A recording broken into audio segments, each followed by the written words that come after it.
Guys, bismillah. Ya, Bismillahirrahmanirrahim. Assalamualaikum warahmatullahi wabarakatuh. Waalaikumsalam Warahmatullahi warahmatullahi wabarakatuh. Baik, di sini kami dari kelompok 8 akan mempresentasikan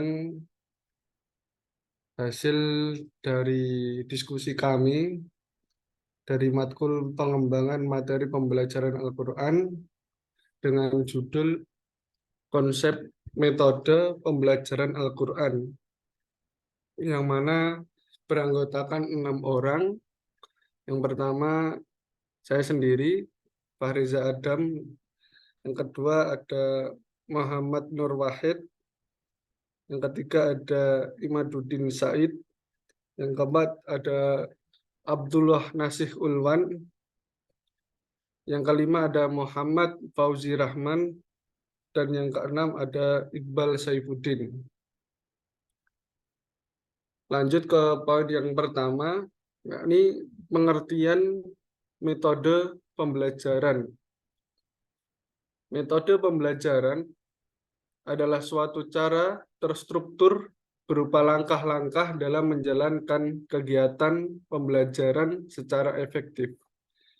Metode pembelajaran berbeda dengan model pembelajaran, di mana metode pembelajaran sudah berbentuk langkah nyata dalam pelaksanaan pembelajaran, sedangkan model pembelajaran masih dalam tahap gambaran umum dalam pembelajaran saja. Next. Definisi Al-Quran. Al-Quran adalah kitab suci umat Islam dan juga wahyu dari Allah yang diturunkan kepada Nabi Muhammad melalui perantara malaikat Jibril, yang mana bacanya termasuk suatu ibadah. Al-Quran berisi pedoman bagi kehidupan manusia dalam seluruh aspek kehidupan, baik ketaatan kepada Allah, akhlak, hukum-hukum, serta dasar-dasar akidah. Al-Quran juga merupakan sumber utama ajaran Islam dan menjadi kitab suci yang paling penting dan dipelajari di seluruh dunia.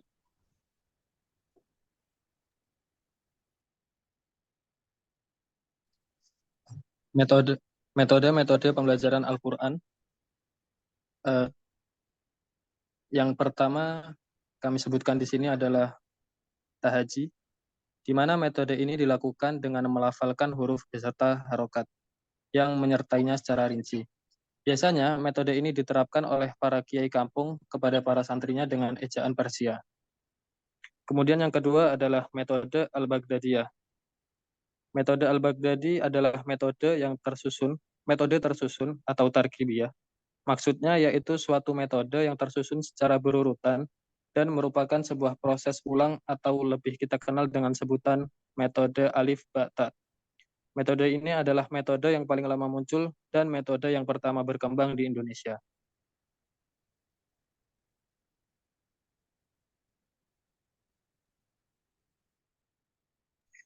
Kemudian yang ketiga adalah metode Iqra. Metode Iqra adalah suatu metode membaca Al-Quran yang menekankan langsung pada latihan membaca. Adapun buku panduan Iqra terdiri dari 6 jilid, dimulai dari tingkat yang sederhana, tahap demi tahap sampai pada tingkatan yang sempurna. Kemudian yang keempat adalah metode Ummi. Metode Ummi merupakan metode membaca Al-Quran yang langsung memasukkan dan mempraktekkan bacaan tartil sesuai dengan kaidah ilmu tajwid. Berlanjut ke metode yang kelima, yaitu metode tartil, merupakan cara membaca Al-Quran dengan cara pelan dan perlahan, serta mengucapkan huruf-huruf dari makhrajnya dengan tepat. Membaca dengan pelan dan tepat, maka dapat terdengar dengan jelas masing-masing hurufnya dan tajwidnya. Metode yang keenam, metode Yanbu'a. Suatu kitab thoriqoh atau metode untuk mempelajari baca dan menulis serta menghafalkan Al-Quran dengan cepat, mudah, dan benar yang bisa diterapkan untuk anak maupun orang dewasa. Kemudian yang ketujuh adalah metode Barki. Metode Al-Barki adalah merupakan metode dalam mendalami dan memahami tata bahasa Arab dan pemberian makna dengan efektif dan efisien. Al-Barki menampilkan cara belajar, mendalami, dan membaca Al-Quran dengan cepat. Maka dari itu, metode ini dinamakan Al-Barki atau kilat. Yang kedelapan adalah metode Nahdiyah. Metode ini merupakan metode pengembangan dari metode Al-Baghdadi. Maka materi pembelajaran Al-Quran tidak jauh berbeda dengan metode Qiraati dan Iqra'.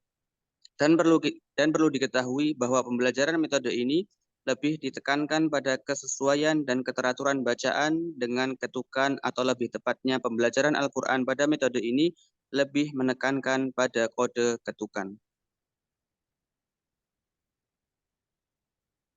Demikian yang dapat kita presentasikan dari pembelajaran pengembangan materi pembelajaran Al-Quran. Salah dan kurangnya kami mohon maaf. Kami akhiri. Wassalamualaikum warahmatullahi wabarakatuh. Waalaikumsalam warahmatullahi wabarakatuh. Wabarakatuh.